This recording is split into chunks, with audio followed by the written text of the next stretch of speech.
Jackson on the drive, kicks it out for man. Man, three-pointer, bang! Oh, what a man! Magic down the middle, just what I thought. A hook shot at 12, good! Here's Michael at the foul line, a shot on Elo, good! The Bulls win! They win it! Now there's a steal by Murr, underneath the DJ, throwing up over Bell, ball away, yes! Yes! At the buzzer, he does it! Was there ever a doubt? A Smith screen, Posey will defend. Oh! LeBron James with no regard for human life! It's a physical game. Oh, man, oh, God! A monster jam by Blake Griffin! What's going on, guys? Welcome to another post-game live here in the 2023 NBA playoffs on Dime Dropper. Before we get started, please make sure to subscribe on all platforms, especially YouTube. Follow us on all social media platforms at Dime Dropper Pod, and hit the notification bell on YouTube so you know every single time I go live and post a video. Obviously, gonna be basically going live every single night of these playoffs.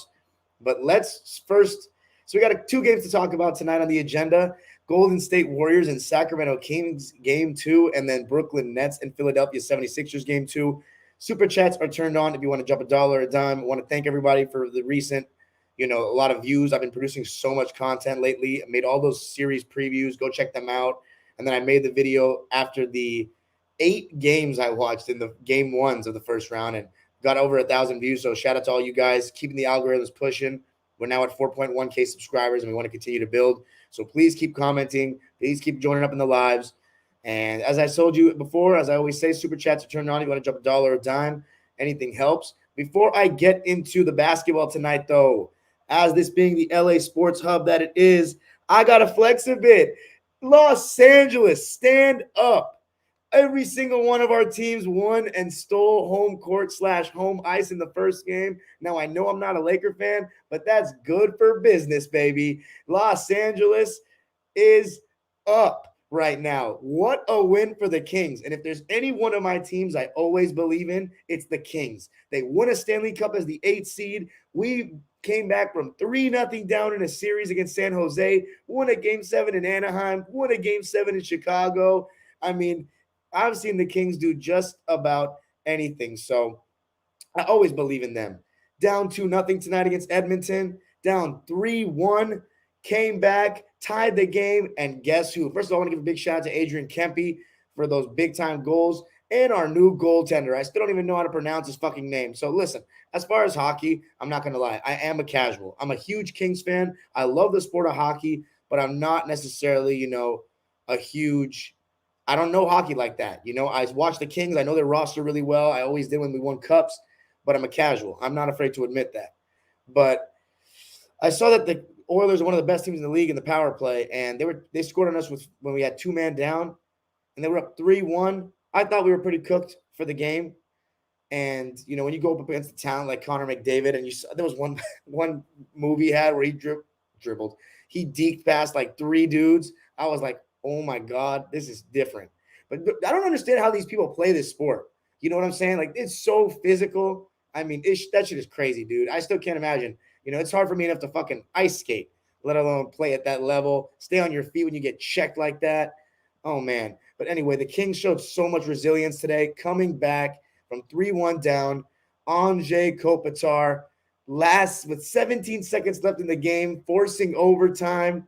And then what a beautiful goal there. Kopi, I forget who got the last assist. I think it was Arvidsson. I may be wrong, though. And then Iafallo winning the game for the Kings. What a beautiful sequence of passes there. And again, I got to give credit to our goaltender, who was awesome in this first game. Kings steal home ice. We didn't do that last year against these guys. So I'm very happy to see that. But the Kings win it. Take the 1-0 lead, and now it's time to talk about the other Kings. I know that's why you guys are here. The Sacramento Kings trying to go up 2-0 in the series against the defending champion Warriors. So going into this game, I was more looking at it from a Warriors perspective because they're the ones, in my opinion, that just had a little bit more pressure. Just because, what's funny is you can debate that statement because the Kings, you can kind of say that they need to win this game to because if they had lost this game, going and winning in Oakland or in San Francisco with the way that they've been playing at home this season and just given how battle tested they are and all that. Oh man, I'm asleep. We did win game 1 last year. What was I saying? Something, man. My hockey memory is not as good as my basketball memory, sadly, but we did win game 1 last year. And it was funny, we won it by the same exact score, 4-3. So far from over, of course, but it's good to get a win. But anyway, let's go to the Sacramento Kings. So I'm looking at this game really from a Warriors perspective, just because they're the ones that I expect to win. They're the ones that everybody is picking to win. I've still only picked Sacramento. I've only heard Sacramento Kings fans pick the Kings to win this series. Everybody else is picking the Warriors just because they've got Steph Curry, they're battle tested, they're the champs, all that. So I'm watching the game, and I thought that the Warriors, by the way, so they started Wiggins. That was the adjustment. We were wondering how much longer it was going to take because he played well in game 1. He starts in this one, and he was guarding De'Aaron Fox, and I thought he did a really good job on him in the beginning. The Warriors' defense in the first quarter was really sharp. They were fighting over screens. They were playing good on-ball defense. Klay Thompson was really good. Steph Curry was really good. They held the Kings to just 17 points. And I also think the Kings still were creating a lot of good shots, but they just weren't knocking them down. And the Kings, they haven't had an explosion from 3 game yet at all. They were just 9 for 38 in this game. So for a team that scores the most points in the NBA, I mean, they scored 126 in the last game and then 114 in this one. They still haven't, gone extremely crazy, but it is the playoffs. It's not going to be as high scoring as normal. But, one thing we say about the playoffs is that the game slows down. Not for these Sacramento Kings. I mean, I have not seen a team play with this pace in the playoffs except for old school tapes of Showtime Lakers games, like full games of the Lakers, because in the 2000s, even the early 2010s, no teams were running like this. This is crazy. So the clear strategy for Mike Brown is get super physical with the Dubs and run them off the court. They're old. Besides Gary Payton and Andrew Wiggins, the rest of them have so much mileage on them. Let's run them out the gym. They won't be able to stay with us for the course of 7 games. They've looked worn down this season. They've looked older this season. They've struggled to guard. And they're, when they're trying to push the pace, when they are taking the ball out on made baskets and trying to fast break. That's something you only see from Showtime. And maybe the Doug Moe Nuggets, because I haven't seen them play, but I can assume that they played at some kind of blistering pace to score that many points, especially without shooting threes like that.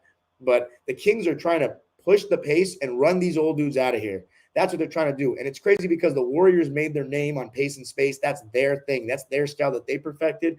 And look, they still play a fast pace in the regular season, but over the course of a 7-game series, I think some of these seasonal stats, like defensive rating, offensive rating, given how devalued the regular season is and how many meaningless games there are, I think that there's a lot of validity, obviously, to those stats because the 82 games is a big enough sample size.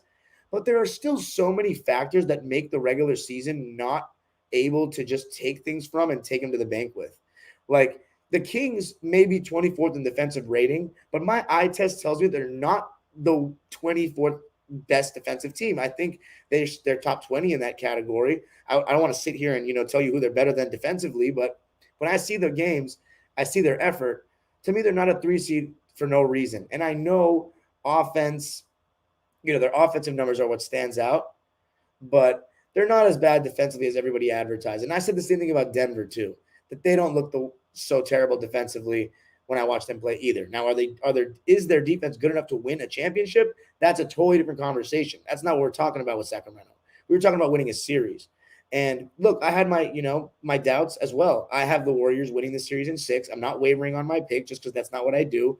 But do I think the Warriors are going to win in 6 right now? Oh, fuck no, they're not.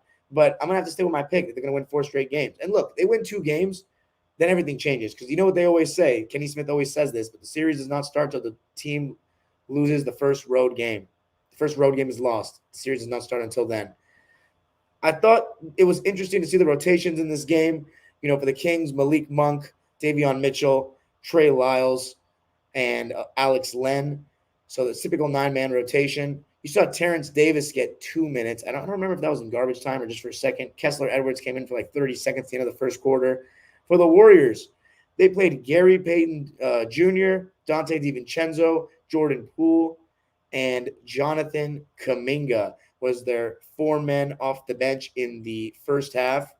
And They, in the second quarter, started to fall apart. And the reason why the Warriors, I think the main reason they lost this game, turnovers. It's not the first time we've talked about turnovers for the Warriors over the years. They have been a very high turnover team, even in the years that they've won a championship. I was starting to have doubts about them winning last year's title in the middle of the season because they're so turnover prone. And in this game, I mean, it was just ridiculous, their carelessness with the ball. Such risky passes. Like, look, I know the motion offense and all that forces you to move the ball fast and do all that, but this is the playoffs and every possession counts. And the Warriors just willy-nilly throwing the ball up high with so much airtime on the passes, all these ridiculous passes. And Draymond Green and Steph Curry, the two leaders of this team, have to be the first ones accountable because they combined for 10 Warrior turnovers between the two of them out of the 20. So 20 turnovers as a team, and Steph and Dre combined, 22 turnovers as a team, and Steph and Dre combined for 10 of them. So that is totally unacceptable and was making the Kings get out and run because Sacramento is going to look to punish you on all your mistakes, and they were doing exactly that. Every time the Warriors gave the ball away, even on misses, even on makes, they were looking to push, looking to get guys like Malik Monk, De'Aaron Fox out in transition, and with guys like Kevin Huerter, Keegan Murray, they've got youth all over the court. Even Domantas Sabonis, who's not the fastest guy in the world, he's still pretty young. So they want to play this pace. They want to continue to play this pace, and it's nice and interesting to see a team that plays the similar style to the Warriors because they always play against the team that just plays high pick and roll and iso ball. But now they're playing against a team that plays that read and react offense, that plays that motion offense, and it's wearing on the Warriors' legs. And now they're not coming off screens the same way. They're not as sharp with their motion offense in the half court. And the Warriors, they typically like the transition game, but these guys are a different level. Shout out to my man Crooktown P with the super chat. He says, as a real true Clipper fan, appreciate your content, real talk. I appreciate you, the best fans in the world, man. Super chats, really appreciate it. Everything helps. But the second quarter, it was all Sacramento Kings. That first quarter that we saw defensively for the Warriors, it did not happen in the second. It was 41-29 in favor of the Kings in the second quarter. They were up 58-52 at the half. I have to say, Andrew Wiggins, again, a really solid game. His offense was good. He was hitting his jumper, even in the mid-range area, one-on-one. And his three ball, that has still been a little bit lagging. 2 for 8 from deep for Wiggs, only 25%. And the Warriors, 13 for 40 from three. Last game, they shot 53s. This one, they cut it down by 10, but they still didn't shoot well, 32.5%. So they have not had a good shooting game. It's coming, but they're going to have to win a road game in this series. And that crowd is just another level. I've been saying it for so long, for months now. You guys know.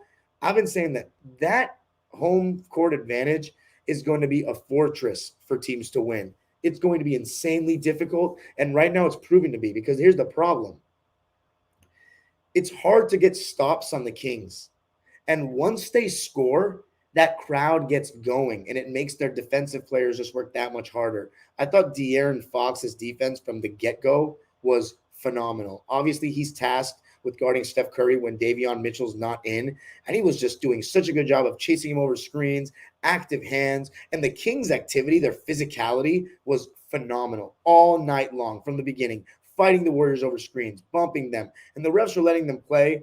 I thought it was not a very well officiated game, quite frankly, but it was only one foul difference, I think 26-25. So I know a lot of Warriors fans didn't like some of the calls and all that. Thought Sabonis got away with a lot of things, but ultimately you can't turn the ball over 22 times on the road in a playoff game and expect to win, especially when a team punishes you that much when you turn the ball over. A team like Sacramento, who's going to get out and run, who has a guy like De'Aaron Fox that is lightning fast in the open court and phenomenal in transition. And another guy that's also phenomenal in transition is Malik Monk. And I think that he was the one that kickstarted that run for the Sacramento Kings in the second quarter. He made 3 after 3 to begin the quarter, got the crowd going, and the defense turned up. That's when they started getting steals. And I got to give a shout out to the lottery pick in 2021, Davion Mitchell. His defense against Steph Curry was incredible. He is so strong. He has great lateral movement. He has good hands. He is really that guy on that end of the floor. And when he's making his jumper, then he deserves to play so much, and that's what he played in this game. 28 minutes, he had 14 points, 2 rebounds, 3 assists, 2 steals, and he was 5 for 10 from the field. 2 for 6 from 3, so, the Warriors are going to leave him open and give him those shots, but 50% from the field you'll take all day for him. I thought his defense was just incredible throughout the game. In that second quarter, Malik Monk and him sparked a little push. And Domantas Sabonis, he did not shoot well in the first game, but I thought he bounced back pretty well. The one thing I've noticed, though, about him is I haven't seen him yet in the series turn over the left shoulder for a jump hook of any sort or a shot of any sort. He has finished with the right hand a couple of times, but he's very left-hand dominant. He really wants to turn over that right shoulder and go with that left-handed jump hook. And Kevon Looney and Draymond Green do a hell of a job of deterring him and just keeping their arms up and playing strong defense and just being strong, taking the hits to the chest and contesting. But I will say this, they still struggled to play defense without fouling. Everyone did, and that's been a common theme for the Warriors this season that I remember from even their first big losing skid in that East Coast road trip early on. They had trouble playing defense without fouling. And in the beginning, they were fantastic, but as the game went on, their legs started to wear down, and you just didn't see the same hustle on defense. Coming out of halftime, they did.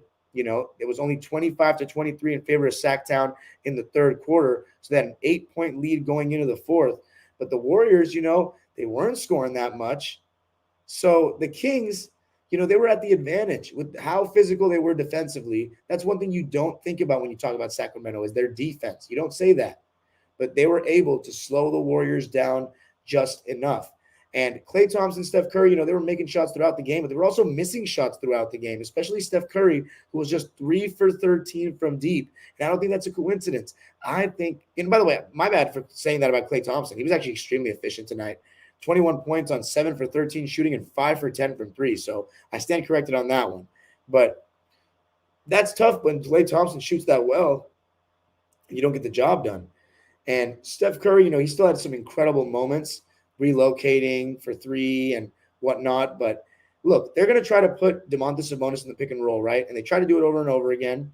Now, they went away from it because Curry kept getting blitzed every single time. And here's the thing about Curry. I noticed he was trying harder to turn that corner, even when they were blitzing, to try to get a shot off because he obviously went stretches without shooting the ball in that first game. Well, when they went back to the motion, because what happened was Curry was starting to get trapped when he was throwing the ball to Looney, because Sabonis is guarding Looney, not Draymond.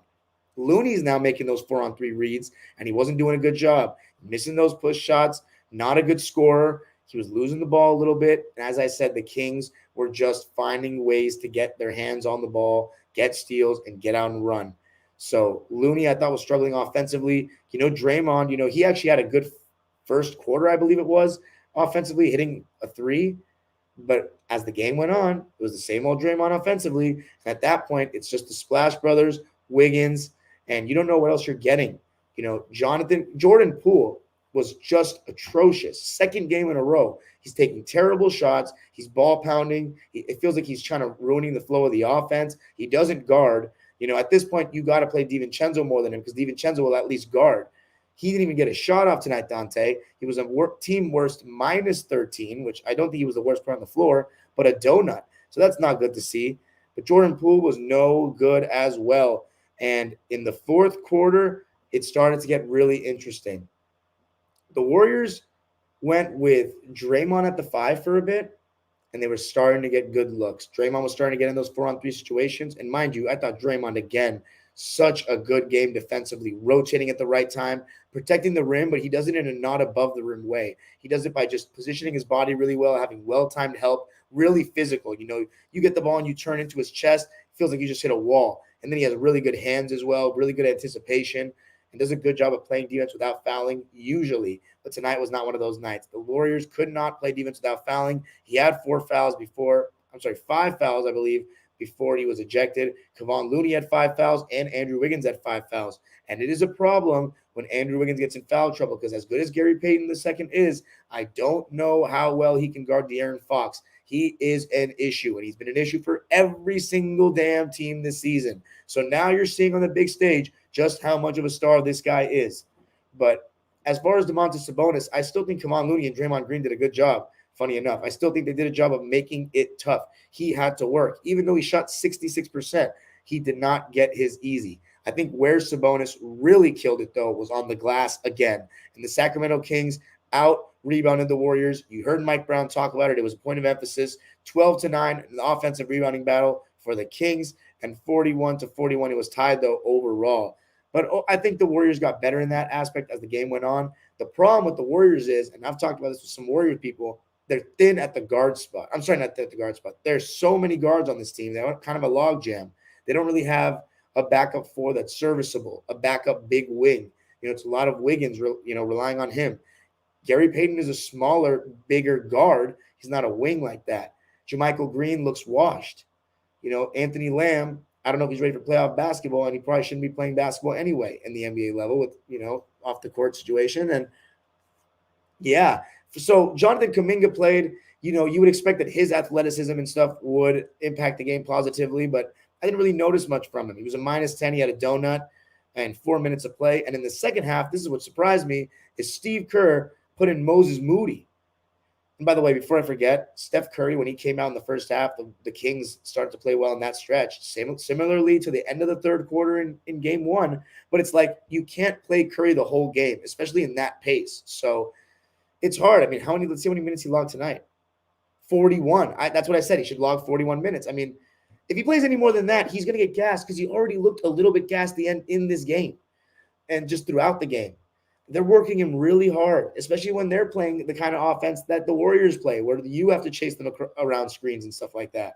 So, but anyway, the beginning of the fourth quarter, Warriors are starting to get good looks. Gary Payton, I thought, was doing a really good job in the dunker spot. He was even making outside shots. 2 for 3 from deep. So if Gary Payton can knock down the 3 ball, and of course we know he can finish the dunker spot, he will be playing a lot. And they're going to need defense for sure against this Kings team. But Draymond was starting to make good reads. Steph Curry obviously attracting multiple defenders. And I've always said this about Curry. He's better at passing with his left hand than his right. It's really weird. With his right, he makes so many careless passes. And honestly, I still think Curry's one of the best players of all time. But if he actually handled the ball and ran pick and roll and ran the offense outside of this Warriors system, he would still be an amazing player, but he would average as many turnovers as like Westbrook does. I swear, seriously, he's very careless with the ball, and some of his passes are just ridiculously loosey-goosey in my opinion. But anyway, Warriors are starting to come back, right? Down by about 4, and then the incident happened. Draymond Green and Domantas Sabonis getting a little tangle. Domantas Sabonis is holding on to Draymond Green's leg, and Draymond Green tries to free himself, and he stomps on Sabonis' ribs or stomach, basically. And look, yeah, Sabonis was definitely in the wrong for holding his leg. Probably some antics there. But Draymond Green stomped on him like the way somebody that hates insects would stomp on a bug or a spider or something, like straight up. There was some force in that, in my opinion.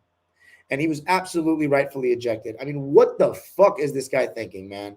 You're going to go do a podcast about it and make excuses about the refs and how they're calling stuff for Sabonis and all that?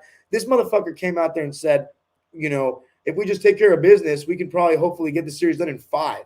Are you crazy? That's why I made that tweet about if I'm Mike Brown, I put that on the bulletin board, because it's not about, him saying if we get this done or whatnot, we can win in this many games. 5 games is just an insult to the team that has the 3rd best record in the West. That's been good all year. Let's be honest. Everybody has disrespected this Kings team. You can even say I have by picking the Warriors. I don't think that's disrespecting them, but the people that think the Warriors are going to win with such confidence, the Kings have no chance. Yes, the Warriors are not done yet, but now we know it's going to be a tough series. And I asked other Warriors fans, would you get nervous if you're down 2-0 and don't win those first 2 games? Because mind you, Stephen Curry's Warriors have never gone down 0-2 in a series. Never in the Steph Curry era. The last time they were saying the Warriors went down 0-2 was the 0-7 second round against Utah. So they have never been in this position. We got to give the Kings credit. The way they defended, De'Aaron Fox, Davion Mitchell, insane. We need to give Sacramento credit, and I love seeing them do this. I love my Warriors fans. I got some amazing Warriors fans. Top 5 following of mine is Warriors fans for sure, behind Lakers and Clippers. I'd say they're right there with Boston and the Knicks. Maybe even more at this point. And They've won enough, though, at this point. Like, for real, they've won enough. It's time for the Kings to beat them, and the dynasty will be over, and we'll see what happens from here. But that's obviously an exaggeration.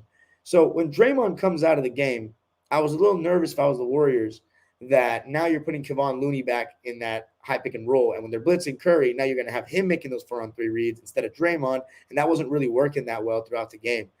But I will say, when he came out, they were able to last for a little bit longer because Steph Curry was trying to put Sabonis in the pick and roll and trying to weave and split it, got a couple of nice layups going, and then Klay Thompson started making some threes. So I started to get, not nervous, obviously, but I started to think, the Warriors were getting right back in this. GP2, Wiggins were also out there. But who was it again? Mr. Fox himself. Fourth quarter Fox, showing he was there for the moment. With 6:07 left in the game, the score was tied at 93. Man made a pull-up to give them the lead again, and then shortly after, about 2 minutes later, another 20-footer to put the Kings up 4.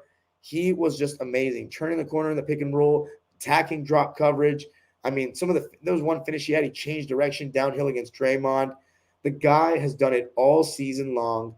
He's now playing in the playoffs at the highest level in front of the world, and he did it tonight, closing out the game for the second straight fourth quarter. De'Aaron Fox. Doesn't get better than that. And as far as Steph Curry, look, I think you're going to need a little bit more. I really think you're going to need a little bit more. And the shot that decided the game was the Davion Mitchell 3 from the Sabonis assist to put the Kings up 9. But look, I mean, Steph Curry, 9 for 21 from the field is not very good. 3 for 13 from 3. I mean, 28 points sounds nice, but 6 assists and 5 turnovers. You can't tell me that that's a good game for Steph Curry at his standard, one of the best players of all time. I don't think it's a good game for him. And I quite frankly don't think he's been good enough so far in this series. They're going to need a much better Steph to win this series. Klay Thompson, I thought he was good enough in this game. I thought he did his job. But the Warriors as a team, forget Steph individually. Yes, they're going to need better from him, but they're going to need way better from Jordan Poole. And I also think Steve Kerr has been outcoached so far. I think part of it is that the Kings are beating the Warriors their own game. They're younger. They're pushing the pace. The Warriors are old. And so far, the Kings have fed off the home crowd and guarded better at the point of attack. But, both teams are going to run their motion offense, their read and react offenses. It's not as much high ball screen. But you saw Sabonis and Fox get into that later in the game, and you saw Curry get into that later in the game. So they are going to go to it late. That's their whole strategy, is for the rest of the game, the majority of the game, they're going to run the creative offense. It is equal opportunity. And, that does pose the question, the age-old question that Warriors fans and Curry stands go back and forth with, and that is, do you put Curry on the ball more? But the thing is, they were blitzing every fucking ball screen. And when it was Looney making the 4-on-3 reads, I don't think that the Warriors were getting that good of offense. I would have rather run the motion because it's still getting guys decent looks. Just it may not always be Steph. But the Warriors are getting run into the ground because the Kings are playing at a blistering pace, and their bench players are giving them a lot too. Guys like Malik Monk, they've only been in the league for 6 years. The Kings go up 2-0. Give every single NBA fan a reality check that they're here. Shout out to the Kings fans in Sacramento, lighting that beam, but bringing the noise. It felt like finals noise level. I only hope to experience that one time in my life. Hopefully the Intuit Dome has that kind of sound level. That's what they're going for. But what a finish. What a game. This series is living up to the bill. And now all the pressure on the Warriors to have 2 must-win games. They've never been in a position like this, and I'm excited to see it. Let's read the lines. And by the way, Steve Kerr, yes, I do think he's been outcoached also because I think he's going a little too long without calling timeouts for one, especially with that crowd. You can't mess around too much. I know he has so much confidence in his players. They're battle-tested. They've been in the most hostile environments known to man. But, I mean, playoff basketball is just different. And that Sacramento crowd is just different. So I think you got to still call timeouts to kill momentum. And then bringing in Moses Moody was an interesting choice instead of Jonathan Kuminga second half. And I actually think Moody did okay. But the Warriors still seem to lack a little bit of that size, especially when Draymond went out. That changed the game. So Draymond should be ashamed of himself. He knows so much better. At least they thought he does. So disappointing. And the Warriors, who were 11-30 away from home this season, are now 11-32 if you count the playoffs, down 0-2 to the Kings. Jonathan Kuminga, 4 minutes, a donut, 0 points. JaMychal Green, 1 minute, a donut, zero field goal attempts. Moses Moody played 8 minutes. He had 4 points and 5 rebounds on 2 for 3 shooting. So as I said, I thought he was actually okay. He was a +1. Dante DiVincenzo, Warriors fans, let me know if you think he should be playing more, because I think DiVincenzo still makes a lot of high IQ plays and he's a better defender than Jordan Poole. He had a donut, though, and didn't even get a shot up either. He was a -13. Jordan Poole, only 16 minutes. I heard he's struggling with an injury, and man, he was just horrendous. 4 points, 3 rebounds on 1 for 7 shooting and 0 for 3 from deep. Last year, when Steph Curry was still kind of getting back into the swing of things in that first round coming off the bench, Jordan Poole was the headliner, the guy that was carrying that Warriors offense, or leading that Warriors offense, I should say, to destroying the Nuggets. And we're just not seeing that so far from Jordan Poole. He's going to need to be a lot better. Thought GP2 was pretty good, really good actually. 13 points and 6 rebounds on 5 for 6 shooting and 2 for 3 from deep. Expect him to get a lot of minutes in the game at Chase as well. Game 3. Then the starters. Kevon Looney played the least of them with 23 minutes, and his foul trouble absolutely hurt the Warriors, especially on the glass. 6 points and 7 boards for him on 3 for 7 shooting, but he's going to just need to find a way to be better offensively, whether it means more offensive rebounds or, finishing around the basket better, or just making better reads if he's put in those 4-on-3 situations. They're going to need more from everybody in terms of not named Wiggins and Clay offensively in the next games.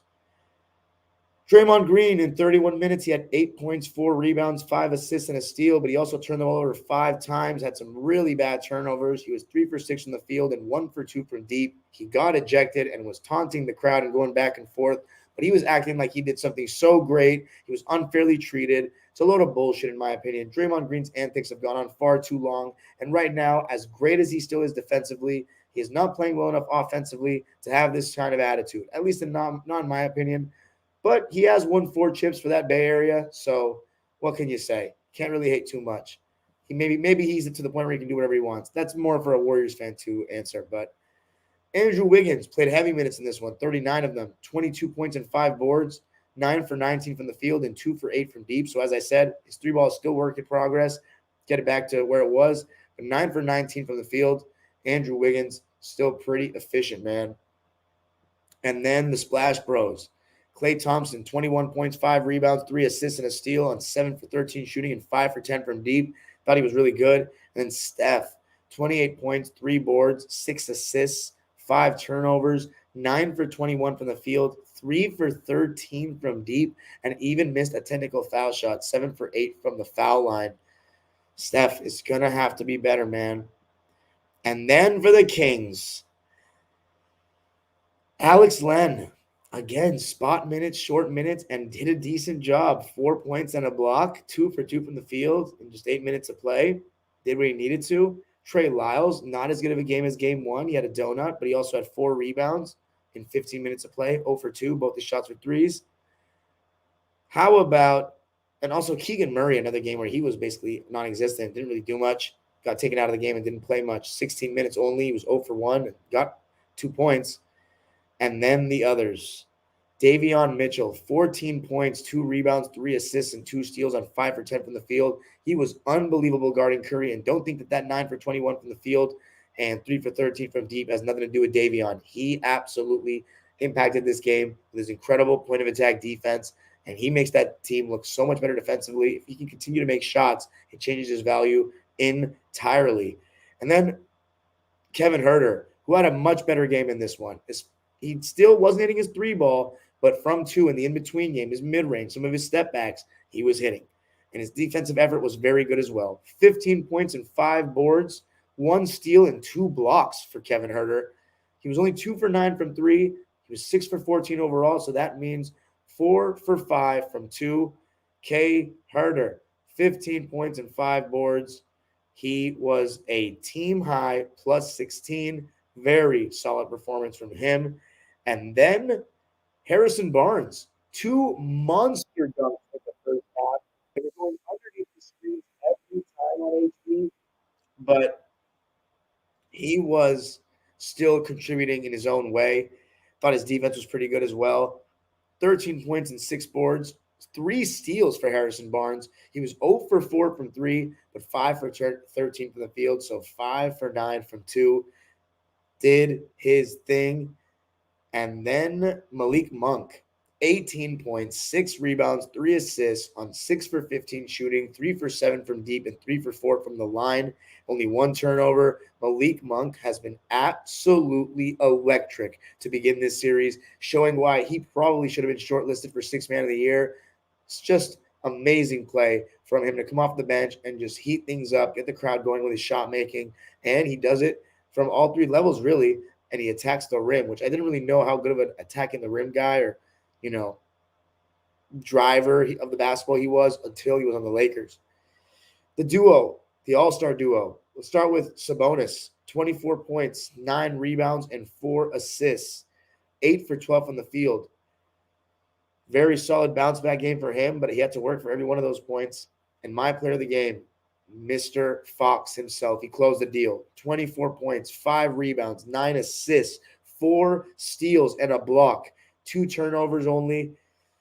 10 for 23 from the field. 2 for 10 from deep, though, but he made one big one in the 4th quarter. De'Aaron Fox has his Kings up 2-0 in the series. What a win for the Warriors. Warrior fans, let me know how you're feeling in the comments, man. This is unfamiliar territory or uncharted waters. But let's talk about the other game, the Sixers and the Nets game 2. So I'm not going to lie, I had some problems with my recording. So, man, shout out to my boy Big Bonson, man. He didn't have to do that, but I really appreciate it as always. Super chats turn on if you want to jump $1 or a dime. Appreciate any donation. It helps us out. But let's talk about the Philadelphia 76ers, who I obviously don't like because of Glenn Rivers and plumber Jim Harden, and the Brooklyn Nets. So my recording, I slept, not literally slept, but I thought I had it recorded, but I didn't. So I started the game in the middle of the 2nd quarter, and the Nets were winning. And Cam Johnson, he was off to a great start, knocking down the 3 ball. And even there was one time where he called for a screen, got Maxey on a switch, and pulled a 3 right over his head. So those are the kind of things you did not see him do in Phoenix, at least not when I watched. And he was showing a little bit more off the bounce, and he's been showing a little bit more of that as a net. As of course, we all know Mikal Bridges has, but Cam Johnson as well, coming off the screen, getting into a floater on a fast break, taking the bump and stepping back for a jumper. I mean, very impressed by him. Same strategy defensively, though, for Brooklyn. Double teaming Embiid hard, very hard. And JoJo, he keeps catching the ball 18 feet away. That's where he wants to be able to see the whole defense, kind of like a LeBron would instead of the post, where it's a little bit harder to see everybody, I think. But they just have to come deeper, and it's easier for you to kind of get a shot off against the double when you're that deep. But the Sixers are getting some wide open looks. And in the beginning of the game, the only guys that were really hitting were Tobias Harris and Tyrese Maxey. And they were limiting Embiid's shot attempts. And they were up at halftime in what was a really gritty game, defensive-minded. They were up 49-44. But in the 3rd quarter, the 76ers played harder defense. And they switched to a little bit of a 2-3 zone. And the Nets, they were getting still good shots out of it, but they were missing the 3. And Royce O'Neal was open for like 4 of them in the second half and missed time and time again. In this game, he was 2 for 9 from deep, 2 for 11 from the field overall, 6 points, 6 rebounds, 3 assists, 2 steals. The Nets put out a lot of lineups with like all wings, basically, with their Spencer Dinwiddie being their smallest guy. They'd have Spencer Dinwiddie, Dorian Finney-Smith, Cam Johnson, Nick Claxton, and Mikal Bridges, like all out there at once. They could switch everything, but when Embiid catches the ball, they're doubling. And yeah, they have the ability to run them off the line and do that. But with guys like Tyrese Maxey, guys like Tobias Harris, the Sixers just have too much firepower. And I think Tobias is off to a really good start to this series. Obviously, former Clipper Tobias Harris, somebody I'm really high on, or at least I was. I think Tobias has, fallen short in his role the last couple of years. Now they need him to be a 4th option. When he first got there, they had so many, they had Embiid, they had Jimmy Butler, they had Ben Simmons. It was kind of confusing. But then when Jimmy Butler left in that 2019 summer, that next season, it was Embiid, and then Tobias was supposed to be the second leading scorer. And I think he was, but it just wasn't enough. 2021 was really the year where you just needed more from Tobias and you didn't get it. So now he's the fourth scorer and he's good in this role. He's been fantastic so far. I think I've liked the willingness of him to be in that dunker spot when they double Embiid because PJ Tucker likes that, that corner. That's his corner three. But Harris being in that dunker spot has given him the ability to not only just offensive rebound, hit shots around the basket, he also can spread the floor for three. But I think what's impressed me the most about Tobias has been his defense and his activity, having active hands, staying strong, just being engaged. And, going to the point where I talked about Harris in the dunker spot, 5 offensive rebounds for Tobias, 13 offensive rebounds for the Sixers to 5 for Philadelphia. And it was the same story in game 1. They were dominating the glass. And when you give them second chance opportunities, they're going to hit. And in the third quarter, they were finally hitting their threes. And it was all coming from Embiid getting double teamed. And Tyrese Maxey was leading the charge. As for somebody who wasn't hitting anything, James Harden. He was broke night and day from the other day. Couldn't hit a 3, but he did hit 2 in the second half. And I think overall with Harden, he didn't do too much. He still got some others involved. He still made the right extra passes and stuff like that. And defensively, yeah, he's not very good. They try to target him in the pick and roll, and they get by him a good amount. But I think he still is trying. I will say that. He's trying. He's just not, very quick anymore. He's slow-footed, and he doesn't move laterally the same way he used to. But overall, not a very good game from Harden, but not terrible. Not to the point where it cost him the game.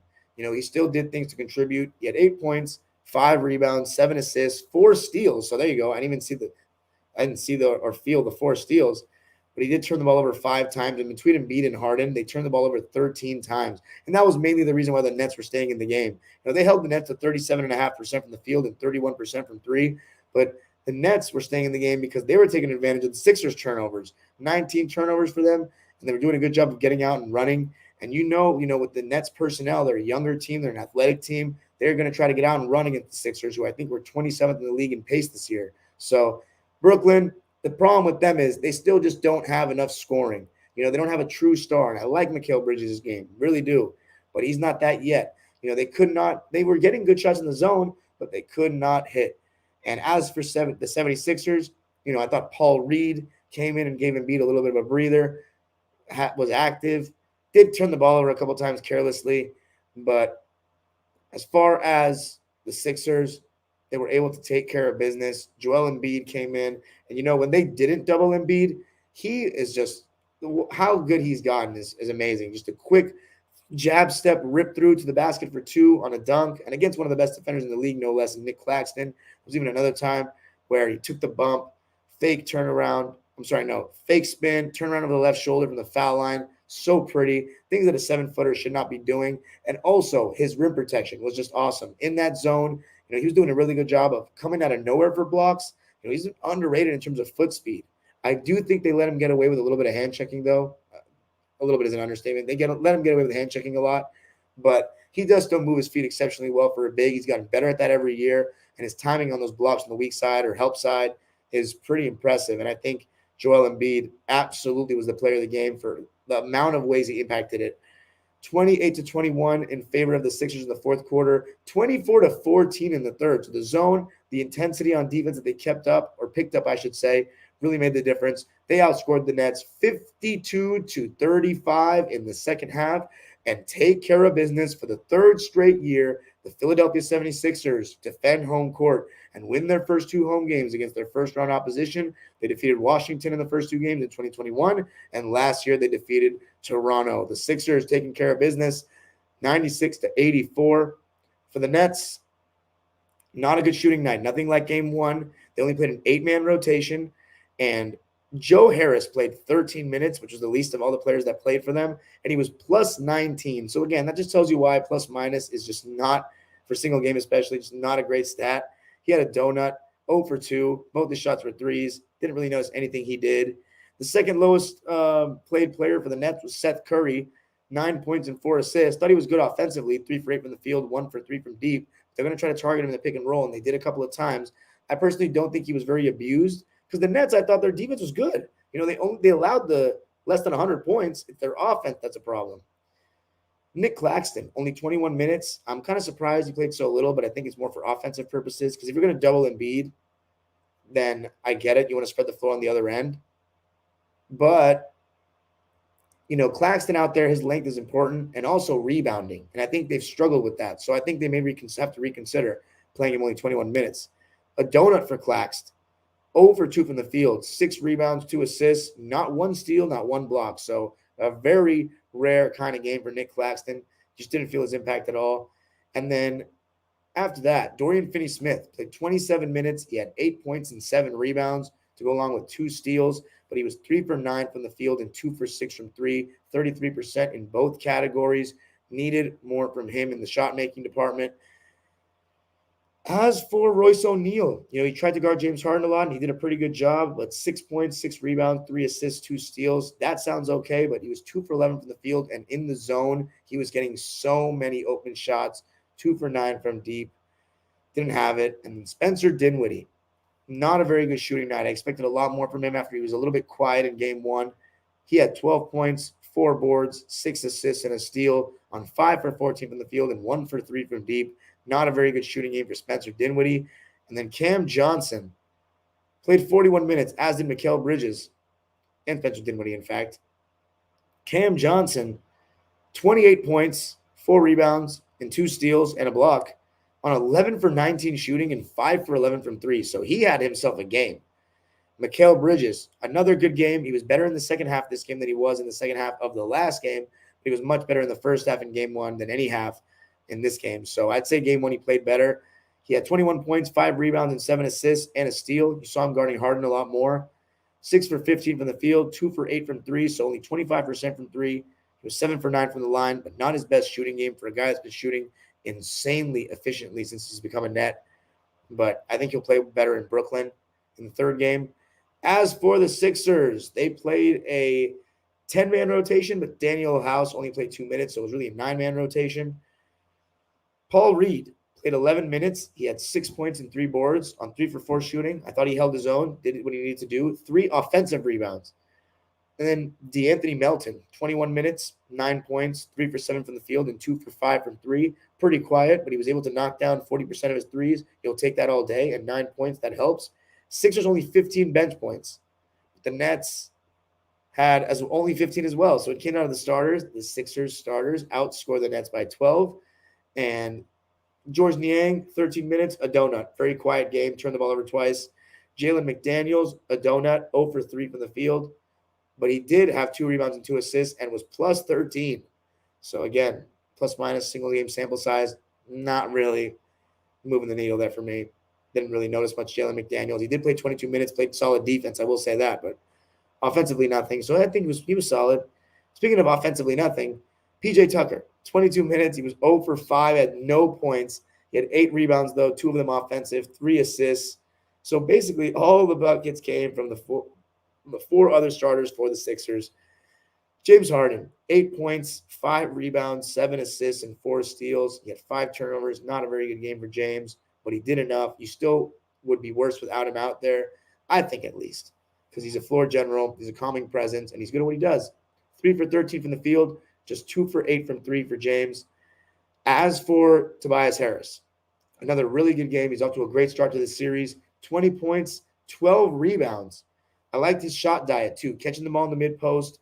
Get into his mid-range. He's fantastic in the mid-range. He can bully smaller guys. There was one time where he had Seth Curry on him. They came and doubled, and he spun and split the D. Great footwork, layup, step through. Beautiful. 20 points, 12 boards on 8 for 14 shooting from Toby. Only 1 for 3 from deep, though. Made all 3 of his free throws. Tyrese Maxey, he was just electric. The leading scorer for the Sixers in this game. Shades of last year's series against Toronto. 33 points on 13 for 23 shooting and 6 for 13 from deep. Nobody else on the Sixers made more than 2 threes. He led the way in that department. He was a plus 17, which was the highest of any player in the game besides Joe Harris. And then Embiid, the MVP chance reigning from the Sixers crowd, who was much louder than they were on Saturday. 20 points, 19 rebounds, 7 assists, a steal, and 3 blocks. The only criticism I have of Embiid, 8 turnovers, way too much. He's to take care of the ball. But 6 for 11 from the field, only 11 shot attempts, only 1 3-point attempt, which I like. 8 for 8 from the line. But Embiid, he was creating good shots all game long, and it led to the Sixers beating the Nets. And they're up 2-0 in the series now. But that's it for me tonight, guys. Thank you so much for joining me. Thank you for supporting me every single night. It's going to be a fun playoffs. I'll be live basically every night, talking about the games, talking about every single team. I'll be live tomorrow night after, of course, Clippers and Suns game 2. I don't know how much I'll be able to watch of the other 2 games, considering they're on at the same time, Celtics, Hawks, and I believe it's Milwaukee and Miami, if I'm not mistaken. So I think it's Cleveland and New York tomorrow. So that's going to be really fun. Yeah. Oh man, I really want to watch that game. So it's going to be tough. We'll see what we can do. I'm going to try to go live after, though. It's just maybe a little bit late. Try to get through everything. Thanks so much for joining me, guys. As always, the timestamps are there for the video if you don't want to watch the whole thing. And now to the live subscriber. By the way, go Kings, go. Go Kings, go. Go Kings, go. 1-0, baby. Let's go. Every LA team living up to, I don't even want to say the expectation, just doing their thing.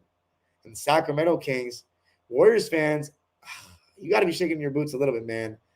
This could be the end of the dynasty. We'll see. You got to give the credit to the Kings. Came out and won the first 2 games. Nobody seemed to expect that, besides Kings fans. Peace. Have a great night. What's up, everybody? Let's see what we got.